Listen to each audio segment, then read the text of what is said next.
Daí, rapaziada, tudo bem com vocês? Tudo bem, né? Espero que todos estejam bem, né? Sempre eu reforço esse pensamento positivo aí para o corpo e para a alma, para o espírito. Espero que esse tempo ocioso esteja sendo utilizado de uma maneira positiva, né? Muito tempo aí sem fazer nada, mas olha um monte de livro que tem para se ler, né? No caso, quem consegue aí manter-se em casa, né? Como é pedido pelas autoridades, né? Estamos mais uma vez aqui presentes para nossa aula de planejamento urbano ambiental, beleza? Pessoal, é o seguinte aí, né? Na última aula eu tinha feito uma contextualização dos conjuntos habitacionais e até mesmo da casa ali feita pelo Estado no período, principalmente da década da ditadura militar para frente. Eu vou fazer só um apanhado nisso. A gente teve o BNH, Banco Nacional de Habitação, lá praticamente ali no começo da ditadura militar, da década de 60, final da década de 60. Isso daí não durou muito, mas ainda teve um tempo de se produzir casas, moradia popular, no caso, moradia social, melhor, tá, gente? Habitação social para uma classe média que estava se empobrecendo, né? Então a gente larga esse contexto, principalmente esse daí, quando a gente olha para dentro de uma cidade, para dentro da cidade de Curitiba, é o contexto da classe média, que é aqueles predinhos que eu já tinha dito para vocês que são enfileirados. Isso daí você já imagina ali no final da década de 70 sendo construído, perdão, tá, gente? Ó, então a gente tem que lembrar o seguinte, a habitação social no Paraná, ela tem a sua efetiva uso, de fato, lá no êxodo rural, né? Vamos lembrar o seguinte, no êxodo rural as pessoas foram para a cidade, mas o que a gente esquece é que muita gente resistiu nas cidades pequenas e eles foram resistindo até de fato ir para cidades ali no começo da década de 90, final da década de 80, né? Então, fazendo essa contextualização aí para vocês lembrarem. Então, o êxodo rural é chave para a gente entender pelo menos uma parte da produção de casas populares, habitação social, que foi feita aqui no Paraná, né? Então a gente entra hoje especificamente falando do conjunto habitacional. A gente vai utilizar, já não vou pular na frente do conteúdo, né? Mas a gente vai utilizar alguns conceitos já vistos na aula passada, né? Primeiro, né, o material que vai chegar aí para vocês, vou me acalmar, né? Esses dias ociosos deixa a gente muito acelerado, né? Eu tô até com um tique nervoso de ficar batendo o pé no chão de ansiedade, né? Vamos nos acalmar, beleza? Ó, pessoal, primeiro slide lá, né? Primeiro slide traz uma planta de uma casa da Coapar. Eu peguei essa planta aí porque eu tenho vivência, né, nessas casas da Coapar produzidas no estado do Paraná, parente, né, primos, etc., que na verdade foram aquelas pessoas que sobraram do êxodo rural, foram para aí. Então o que eu vi no começo ali, até quando eu era adolescente, é que a casa era pequena para a família. Então havia cômodos muito abarrotados, né, onde, digamos, dormia 2, 3 irmãos em beliche.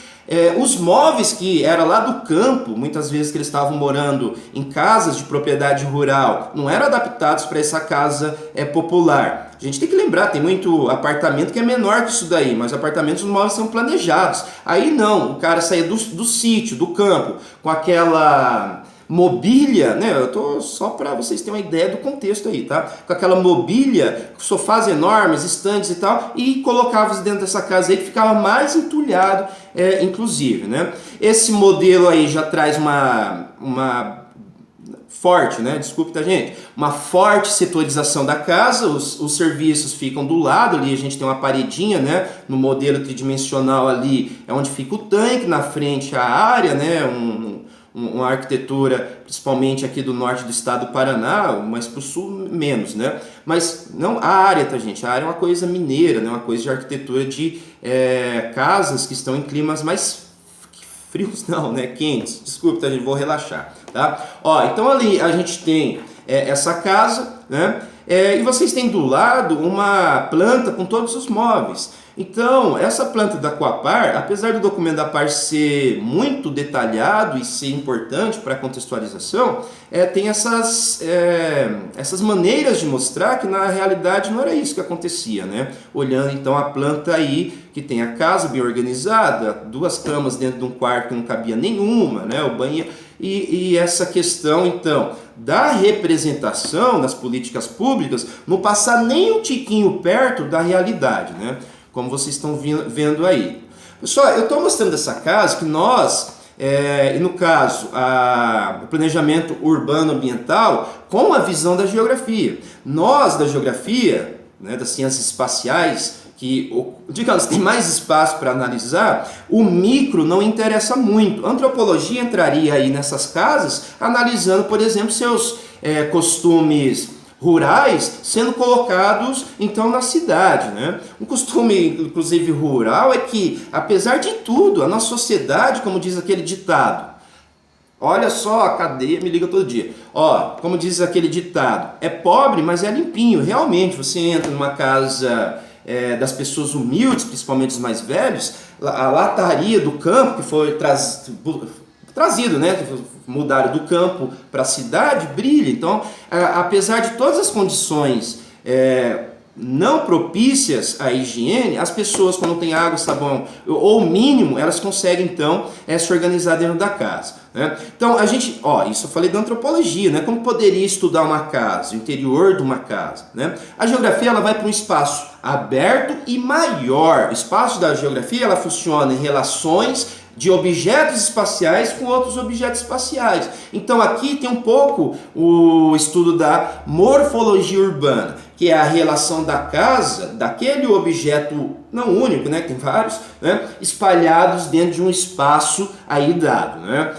Então a gente sai então dessa escala micro, dessa escala da casa, até dos cômodos da casa, que não é o nosso caso no estudo de geografia, e entramos então ali no segundo slide, que é um slide que eu já tinha passado para vocês numa aula anterior aí sobre a morfologia urbana da urbanização de risco, né? Da urbanização lá de risco, certo? Que eu mostrei lá as favelas no Rio de Janeiro e a favela do Parolim ali, né?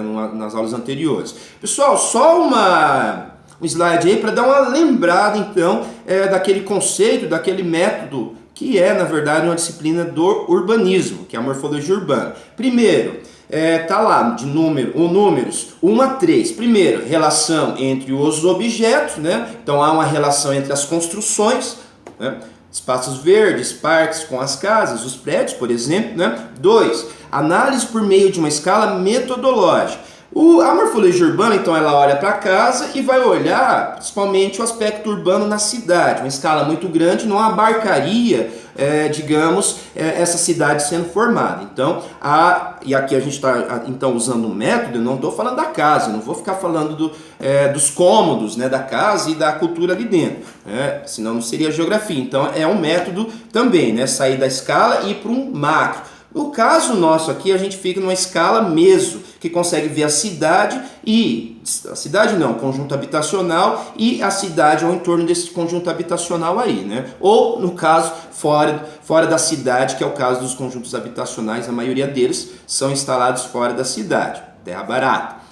3. Processo de formação, história e espaço. Pessoal, o processo é uma maneira, um método. O processo ele vai mostrar a evolução daquele espaço no tempo. Então é muito importante a gente averiguar ao longo do tempo como que aquela forma urbana foi se formando em torno, ou melhor, naquela região ou naquele espaço regional ali, né? Essa trama urbana, ela tem as suas dificuldades de formação e muitas vezes ela pode ser destruída, por exemplo, né? Que não é muito caso no Brasil, né? Mas como assim, né? Processo de formação, história e espaço. Isso é importante para a disciplina História da Cidade. Lá no urbanismo se estuda isso, na arquitetura, na geografia, então é um método importante, né? Pessoal, juntando esse de 1 a 3 aí, a gente tem então a morfologia urbana, né, que eu já tinha passado para vocês em outros vídeos aí, né?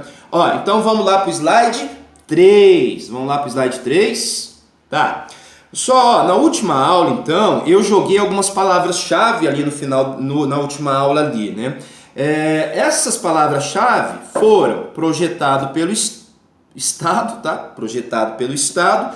Barateamento máximo é uma característica da condição da produção habitacional e dos conjuntos habitacionais. Homogeneidade, que é uma característica gritante, ou melhor, né, silenciosa, que a homogeneidade ela é catatônica, né, ela nos traz um tecido urbano sem muito movimento, sem muita ação, uma coisa morta, digamos assim. E os terrenos baratos. O terreno barato é uma consequência, né, lá nos arrebaldes da cidade, onde a cidade acaba, a gente tem terrenos mais baratos. Se for perto de um cemitério, se for perto de um lixão, se for perto de alguma coisa que faça cair o preço, principalmente, né, a gente vai ter então terrenos baratos e o Estado pode comprar para produzir a habitação social. Pessoal, a habitação social ela pode ser utilizada para realocar uma população em moradia de risco. No caso lá foi feito na Vila Zumbi, que eu tinha passado lá para vocês, mas também para diminuir o déficit habitacional. O déficit habitacional no Paraná, aqui eu não vou lembrar o número exato, né? Mas no final da década de 80 era muito grande. Né? As pessoas estavam mudando para a cidade, pagando aluguel, morando de forma favelizada, então houve uma política para melhorar essa questão. Né? E hoje a gente vai falar um pouco disso. Tá? Ó, então a gente tem ali o slide 3, mostrando essas três esferas ou condições que produzem o que a gente está chamando aqui, o que eu estou chamando aqui de conjunto habitacional. Né? Eu vou ter que ligar essa lâmpada porque começou a escurecer. Só um momento aí. Eu sei que vocês não vão fugir, né, daí.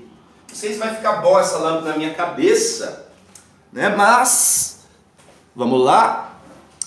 Fiquei estranho, né? Mas beleza. Bom, dá para escutar aí. Ó, então vamos lá. Slide 4. Vai lá para o slide 4. Amarelo, slide amarelo aí, número 4. Então, na última aula, aquele contexto nos trouxe, né, falando da habitação social no Brasil e depois no Paraná, aquele contexto nos trouxe a questão do BNH, que eu já tinha falado, não sei se foi nesse começo de vídeo, são tantos vídeos, né, mas se não for, vou falar agora. BNH, Banco Nacional de Habitação.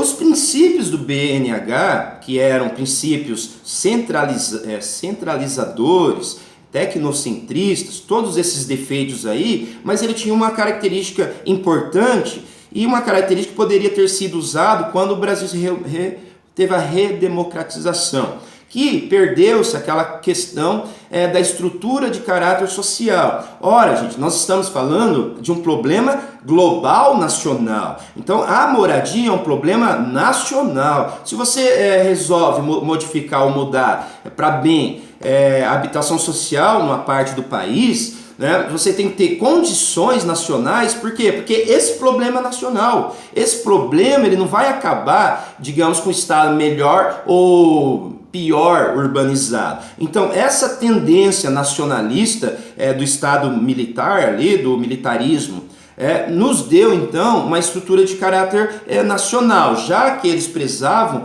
pelo nacionalismo, né? Pelo nacionalismo, que fazia com que havia aquela questão de desenvolvimento a todo custo, né? Um desenvolvimento moderno. Moderno que destrói o que tiver na frente, tá? Atrasado aqui no país, tá? Ó, então a gente tem lá um slide amarelo, é o Bonduque. Pessoal, eu não vou ficar lendo aqui detalhadamente, porque fica cansativo e eu tenho que falar, não falar mais rápido, eu tenho que dar conta aqui desses slides, né? Então eu não vou ler inteiro, eu quero que vocês se atenham ali, ó. Perdeu-se uma estrutura de caráter nacional, que mal ou bem tinha acumulado enorme experiência nas áreas, formando técnicos, financiando produção habitacional da história do país. Então, isso é a questão que foi deixada de lá no BNH. Apesar que nesse momento aí, era uma classe média que recebia as benesses, né, do sistema, né, para financiar sua casa. Tá? Ó, então vamos lá para o slide 5. 5. Gente, eu tô tossindo, mas bem menos agora, né? Eu acho que estou me recuperando, né? Tossi bem pouco. Mas estamos aí, né? Vamos voltar aqui. Enrola às vezes, né? Vamos lá. 5. Pulou meu computador. 5. Slide 5. Ó, o slide 5, eu quero que vocês se atenham à questão do tecnocentrismo. Eu já tinha dito essa palavra em as aulas passadas, mas vamos dizer o seguinte aí.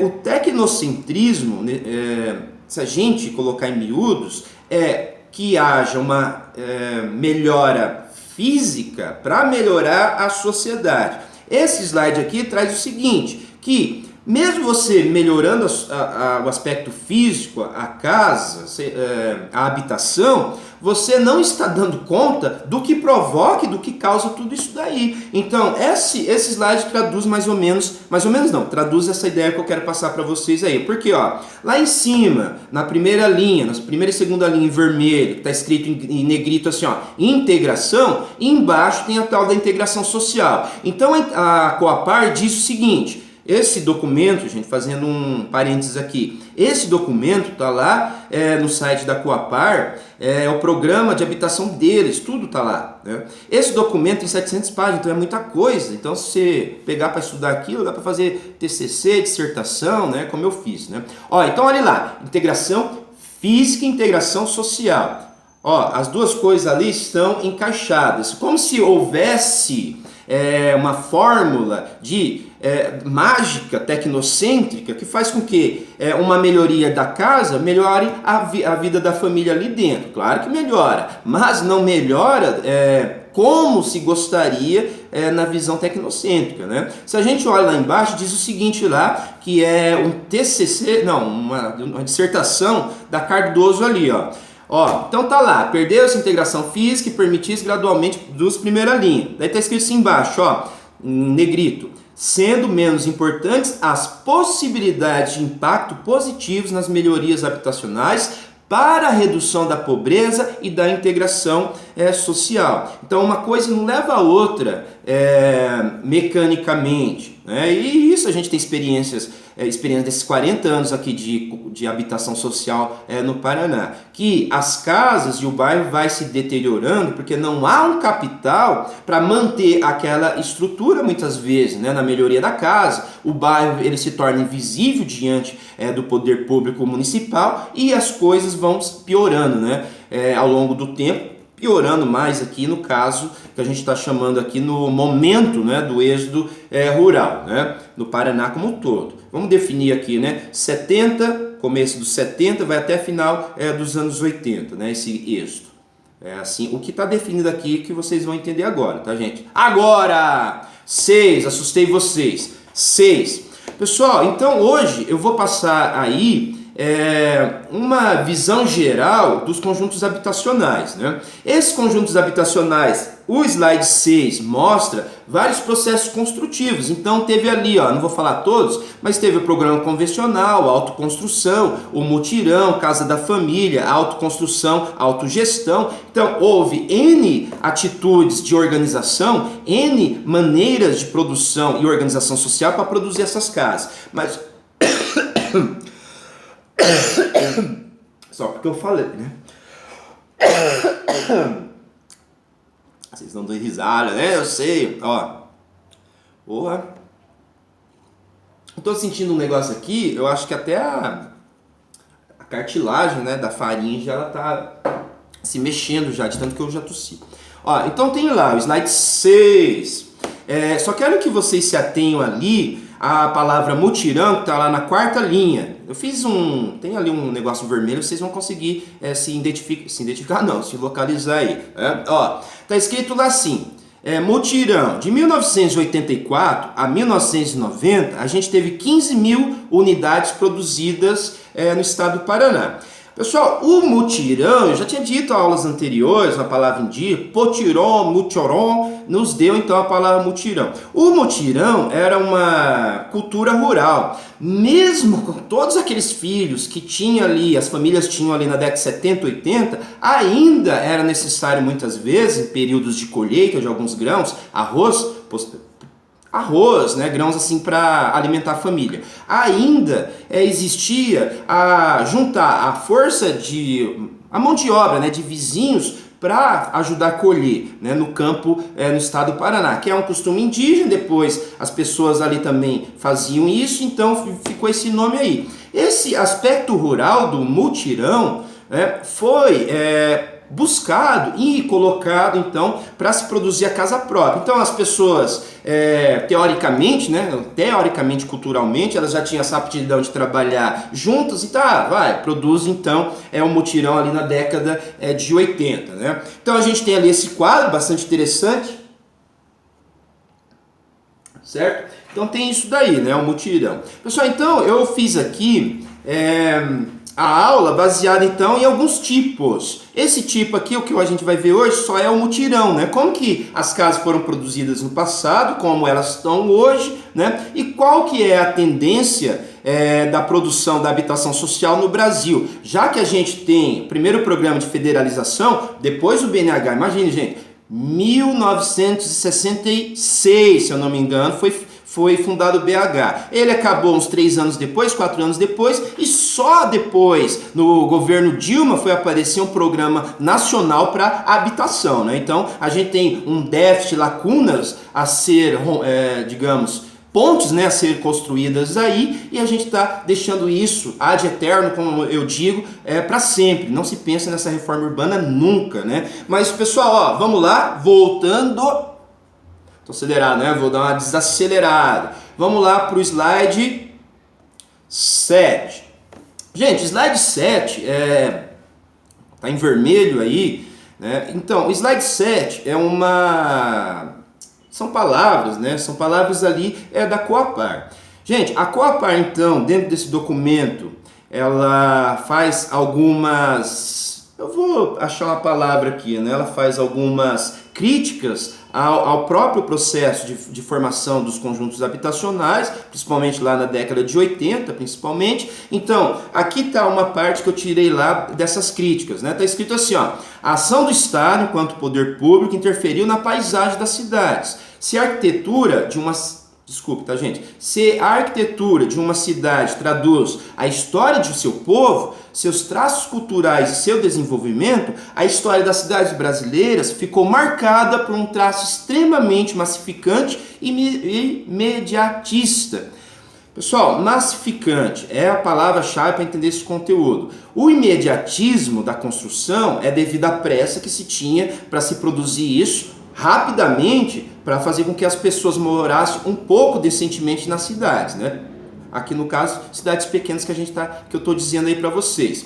Então, havia uma massa procurando casas, habitação social. Então, foi produzido rapidamente, e o imediatismo significa isso. Ora, quando você constrói coisas rapidamente, você não presta atenção, aqui a gente está falando de urbanismo, não se presta atenção aos detalhes, não se presta atenção digamos, pontualidades construtivas, por exemplo, que possa melhorar esteticamente, no mínimo, a vida daquelas pessoas que são inseridas na cidade, utilizando e morando num bairro popular, não, né, gente? Um conjunto habitacional que pode depois virar um bairro popular, né? Então vamos lá para o slide 8. Só, o slide 8, então, eu tirei lá do documento da Coapar. Esse slide aí está mostrando uma cidade bem consolidada no primeiro plano. Pessoal, essa cidade consolidada, eu até deixei esse slide por isso mesmo, não tem qual é a cidade que a Coapar está mostrando aí, não tem o nome da cidade, mas eu peguei o esquema deles lá, né? Para vocês verem, eu vou repetir isso, que o documento é muito grande, às vezes se perdem as informações. Embaixo, né, na parte de baixo da figura, a gente tem ali uma planta de uma implementação da Coapar. Pessoal, tem partes coloridas ali, só que eu quero que vocês entendam o seguinte aí, essas partes coloridas são diversidades colocadas nessa malha bem planejada aí dos conjuntos habitacionais. Que diversidade é essa? Canteiros de obra para a prefeitura, lugares que podem colocar uma quadra de esportes, ou seja, lugares que digamos, deixem menos insalubres esse deserto aí de almas que se torna um conjunto habitacional, principalmente durante a noite, ou durante a tardezinha, durante a manhã, durante a hora que as pessoas não estão utilizando, né? Então, isso chama pessoas para utilizar a rua e, ao mesmo tempo, ao ver de Jane Jacobs, produz uma movimentação, uma circulação de pessoas que evita, por exemplo, a bandidagem, o uso de drogas ilícitas, coisas que pode acontecer principalmente nesses lugares muito vazios, né? Só fiz esse parênteses. Pessoal, então ali embaixo vocês têm uma planta, já disse, né? O interessante é notar que aqui no primeiro plano dessa figura 8, a figura 8 tá ali, e é o mesmo, tá? Tem lá predinhos, né, no esquema de 5 andares no máximo, né, porque não tem elevador nesses prédios, vai ficar barato, então não pode ser muito alto. Então, prédios e casinhas aí sendo disseminadas numa malha urbana, ou melhor, né, produziu-se uma malha urbana para eles. Muitas vezes, como vocês estão vendo aí, fica separado da cidade, muitas vezes não, quase toda a totalidade, né? Uma redundância aí, né? Pessoal, então vamos fazer um zoom. Por que eu fiz aqui, né? Como o fenômeno habitação social, conjuntos habitacionais, é algo interessante para se estudar o espaço brasileiro, a urbanização brasileira, então quase todas as cidades do Brasil, se não for todas mesmo, tem o seu conjunto habitacional. Então eu peguei lugares aleatórios aqui do Paraná e só fiz um zoom. Pessoal, não precisa nem ser numa mesma escala. Quando você chega perto da cidade, você vê aquele quadrado meio fora da cidade, então você vai lá ver o que é. Normalmente é um conjunto habitacional, né? Daí dependendo da época, se você ter a pesquisa, daí você sabe se foi por mutirão e aqueles processos ali que eu mostrei naquela tabela, né? Pessoal, então, ó, zoom, não vou ficar fazendo muito zoom aqui, mas a gente está aí na região de Maringá, né? Ó, Londrina está ali do lado, né? Londrina, vocês foram. Tá ali do lado, Londrina, né? Mas tem lá um ponto vermelho lá, Maringá, tá? Então, zoom, vamos lá para o slide.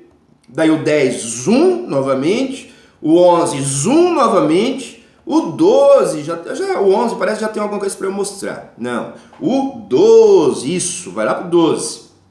Só, então eu quero chamar a atenção aqui da localização periférica.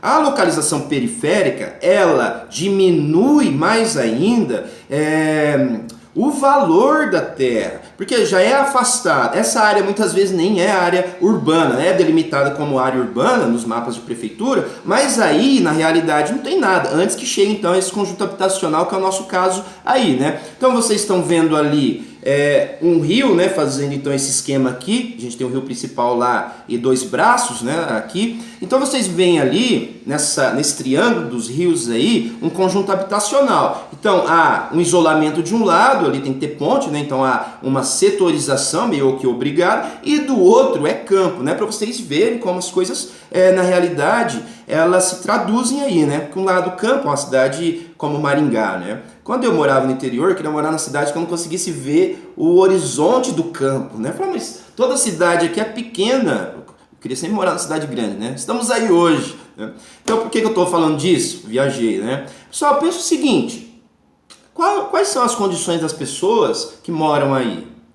Principalmente as que chegam primeiro, né? Aqui, como vocês vão ver nesse zoom que eu vou dar agora, no slide 13, vai lá para o slide 13, ó, eu fiz ali então uma quadrícula vermelha no slide ali, nas quadras do conjunto habitacional, né? Tá escrito assim, ó, baixa diversidade de itinerários. Só quando se faz o conjunto habitacional, essa questão de deixar muito barato faz com que recorte-se a terra de uma maneira fácil, que o loteador chega lá e só recortar em quadradinhos e de uma maneira também barata. Então você não perde espaço dessa maneira de recortar o espaço em quadrados, né? Você faz um mínimo ali de recortes para, ao máximo possível, alocar casas e fazer com que esse terreno acolha o máximo possível de casas para baratear então o valor desse empreendimento, né? Pessoal, então vamos lá no slide 14. Vamos lá para o slide 14. Vou me acalmar, né? Se não der tempo, a gente tem então esse tempo aí, né? O slide 14 está mostrando, aqui é só uma ideia, tá, gente? Essa ideia mostra então quadras, a gente tem vários retângulos lá e cortes nessas quadras. Então eu quero que vocês vejam aí essas setas, como que quadras recortadas diferentes podem fazer com que haja itinerários das pessoas dentro da cidade. Outro, né, gente? Tem gente que vai morar numa quadra muito grande, às vezes essa quadra muito grande faz com que ir e vir de um lugar fique muito longe. Então se tiver uma travessa ali, pode ser chamada de travessa, diminui então o espaço percorrido, né, digamos, a grandeza do espaço percorrido para usar melhor esse espaço aí. Isso é mais uma ideia que no conjunto habitacional nunca é aplicado. Outra, um conjunto habitacional, normalmente, devido a essa trama quadriculada, não tem no interior dele praças ou lugares que podem ser no futuro utilizados como praças, né? Ou lugares de convivência. Então não aparecem então esses espaços e ao longo do tempo esses espaços a gente pode chamar de aparelhos urbanos, né? A escola, a quadra, digamos, a piscina, né? Que vai aparecer aí. Isso daí começa a ficar à margem da cidade, porque ela foi formada primeiro, como não tem espaço aí no meio, vocês entenderam, né? Então isso prejudica muito. Então não há uma contrapartida de quem produz, que é só o Estado faz isso, ter recortes diferentes, né? Raramente isso acontece. E acontecia mais no passado, hoje quase nunca, tá? De ter lugares. Pessoal, 15, vamos lá para o slide 15. O slide 15 tem então lá a homogeneidade construtiva, né? Aí vocês têm casas iguais, agora a gente tem pelo menos, eles pintam de cores diferentes, mas ainda a gente não pode dizer que a monotonia aí é forte, né? A gente pode dizer que as pessoas ainda têm uma insalubridade a ser rompida, né? Pense bem, né, gente? Sem nada nesse momento aí, né? Esse programa aqui é Coapar, porque a Coapar lá no site tem os empreendimentos, então você entra lá e vai ver como que é a cara desses empreendimentos aí, né? Tem lá, né? Beleza. Pessoal, vamos lá para o slide 16. O slide 16 é outro zoom, né? Ó, slide 16 é outro zoom. Pessoal, esse zoom ali, deixa eu olhar aqui. Vocês já foram em Foz do Iguaçu? Acho que já foram, né? Então é um zoom lá na região de Foz do Iguaçu. Lá na parte inferior da figura, você vê o rio Iguaçu lá, ele está serpenteante lá, então tem ali Foz do Iguaçu. Então, zoom, a represa lá embaixo, né? Zoom, vamos, né? Para o slide 17 é um zoom. O 18 é um zoom também. O 19, o 19 a gente já chegou aí. Então, pessoal, aí vocês têm então a área que eu coloquei um círculo vermelho ali para vocês identificarem. É uma área praticamente aberta agora, como vocês vão ver nesse zoom. Mas antes de eu dar o zoom e a gente chegar lá na rua, o empreendimento que a Coapar está mostrando lá é o empreendimento do slide 20. Vai lá para o slide 20. Está escrito assim no slide 20. Modelo série. Pessoal, o modelo é piorado na série. Você pega um modelo de casa e vai piorando ele para deixar ele mais barato. Essa é uma característica aqui mais teórica, digamos, né? Então a gente tem o tipo de casa. Então esse modelo que aparece aí da Coapar de casas geminadas. Então ali a gente tem, né, bem computadorizado, né, bem artificial nessa imagem aí, nada a ver com a realidade, como vocês vão ver agora. Então, ó, fazendo o zoom no conjunto habitacional lá em Foz do Iguaçu, a gente chega então no slide 21. Pessoal, o slide 21 está mostrando então aí uma rua. Essa rua ela não tem asfalto, então é uma rua, ela é feita de petit pavê, Normalmente eles usam gneiss ou basalto, né? Normalmente o basalto, o gneiss, né, que é mais duro. Então aí você tem já, não é asfalto, você tem então, digamos, a fiação aí já aparecendo, alguns muros já aparecendo, e esses muros, a primeira coisa que a pessoa faz quando compra uma casa, numa situação dessa, é o muro, né? Como se desgraça pouco fosse bobagem. Alguém vai lá e rouba. Pode entrar e roubar a casa. Então o muro sendo construído ali, né? Ó, então vamos lá para o slide 22.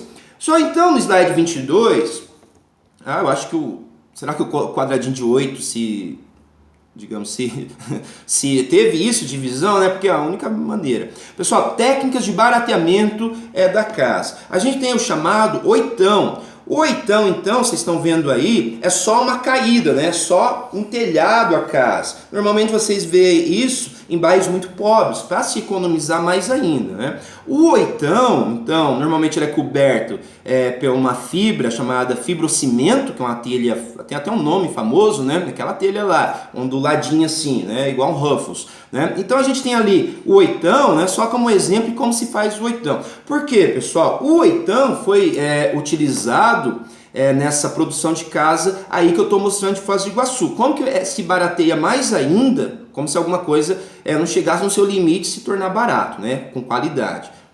Ó, vamos lá então para o slide 23. Pessoal, o slide 23 tem uma casa que é aí em Foz do Iguaçu, nesse conjunto habitacional que eu dei o zoom. Essa casa está escrito lá assim, ó, geminado de um oitão. Então eles fizeram um geminado, um oitão de um lado, outro oitão do outro, fizeram a casa de duas águas, no meio tem uma parede. Essa parede é a delimitação da casa de uma família e da casa de outra família. É o famoso geminado. O geminado é utilizado na classe média também para economizar e para baratear a produção da casa. Mas aí, como vocês estão vendo, o geminado ele vai no extremo, né, da realidade dele de economia. Tem lá o telhado, ele pode se economizar no telhado, vocês vão ver aí embaixo.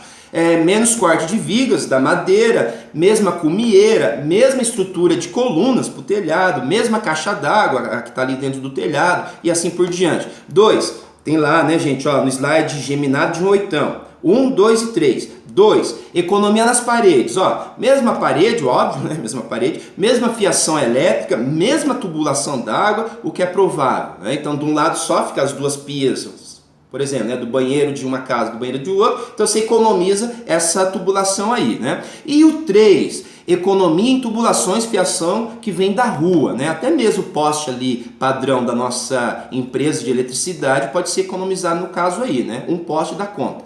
Como vocês vão ver, inclusive, no slide 24. Pessoal, no slide 24, eu só estou dando uma passeada no bairro aí para vocês compreenderem as condições desse bairro aí que está se formando aí, né? Que na verdade está sendo construído. Então já há uma paupérrimo, né? A gente está vendo aí extrema pobreza já, com essa paisagem aí, mostrando uma realidade bem dura já em Foz do Iguaçu, né? Que é uma região empobrecida ali.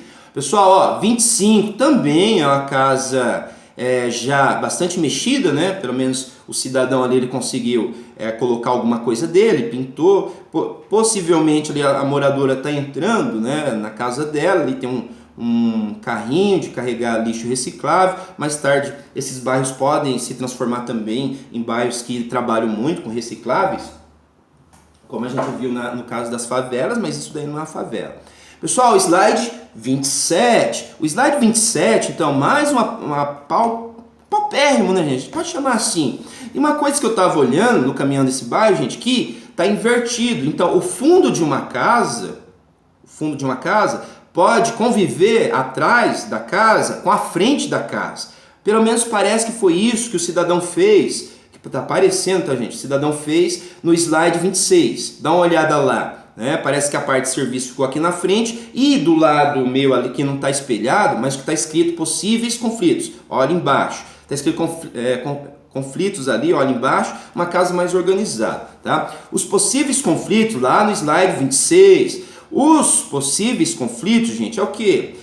São pessoas que não se conhecem, são pessoas que têm realidades diferentes, porque são pessoas que são obrigadas a conviver numa casa geminada. Não é aquela casa geminada que a gente vê na classe Perdão, quase que eu torço agora, né, o conteúdo. Não é aquela casa geminada que a gente vê na classe média, que, claro, né, gente, com a cidade há uma maneira de ter mais privacidade. Então a classe média às vezes nem vê o vizinho morando nesses geminados. Mas aí é um terreno, né, aí, digamos, demora-se para se construir as estruturas de privacidade e você tem que conviver com gente às vezes que você não gosta. Então pode ter conflitos aí, né? Eu estou mostrando isso muitas vezes, e é isso que eu quero mostrar mais. A artificialidade da casa, a artificialidade extrema é jogada para o pobre habitar. Não se respeita subjetividades, não se respeita, digamos, características individuais, porque a casa é produzida por cima, a casa é produzida por projetos, aí no caso Minha Casa Minha Vida, possivelmente, que rebate na cidade aí. Então a gente tem esse problema, né? Esse conflito então pode ser... já falei muito dos conflitos, né, gente? Vamos ir pra frente aqui. Ir pra frente é ótimo, só tem jeito de ir pra frente, né? Tem gente que caminha pra trás, como pode, né? Vamos lá pro slide 28. 28, vocês deram uma caminhada no bairro, né? Às vezes a gente não vê isso daí, fica tempo sem ver isso daí, né, gente? Mesmo a gente morando na cidade, a pobreza está muito afastada das partes centrais, né? 28. Então, o 28 ali eu coloquei então a vida entrando então nesse conjunto habitacional, ali você já tem um mercadinho. Os terrenos de esquina são mais baratos. No interior, a esquina foi muitas vezes utilizada para se colocar o comércio de rua. Então, são lugares onde pode ter o comércio e aí o bairro começa a ter uma melhoria urbana aí, né? Pessoal, hoje eu vou ter que parar por aqui porque o nosso assunto acabou. Assustei vocês de novo, hein? Mas vocês se assustam muito rápido. Então, nosso assunto acabou não. Eu tenho mais slide, mas daí eu faço o corte nesse slide aqui, né? Corte no slide não, na aula, para a gente continuar na próxima aula aí, né? Mas o slide 29 tem essa parte, a última que vai para vocês. O slide 29 tem uma frase de François, meu francês está ótimo hoje, né? François Chauard. Tem que cuspir para falar direito, tá? Morar primeiro, né? Lembrando esse esquema todo, se eu falei muito rápido, você coloca no slow motion, tá? A François. Morar é a ocupação pela qual o homem tem acesso ao ser, deixando surgir as coisas em torno de si, enraizando-se. Essa frase, eu não vou estragar ela, né, com minhas especulações filosóficas, mas pense, será que o pobre tem condição de se enraizar na moradia? Talvez aí tenha, né, gente? Talvez aí tenha, né, nesse momento aí do uso desse conjunto habitacional. Estou olhando aqui para ver se eu não deixei nada para trás, né? Afinal, eu falei muito rápido, mas o tempo também já acabou, né? Estou olhando os slides, tá, gente? Vamos ver, tá. Pessoal, então nós acabamos por aqui. O esquema comigo que eu fiquei sabendo não, vai ser assim. Na quinta-feira eu estarei ao vivo, em cores, olhando para a cara de vocês. Então é para a gente conversar, para a gente tirar as dúvidas. E esse vídeo aí então vai ficar nesse mesmo esquema, um dia antes. Deixa eu tomar água, gente, eu vou acabar tossindo aqui. Esse vai ficar como antes, né? Então eu posto lá e você tá lá a aula, beleza? Vai ficar no YouTube. Pessoal, então espero que estejam bem aí, reafirmando isso, e que na próxima aula nós estejamos aí melhor ainda nesse momento, tá? Então, muito obrigado, valeu, hein?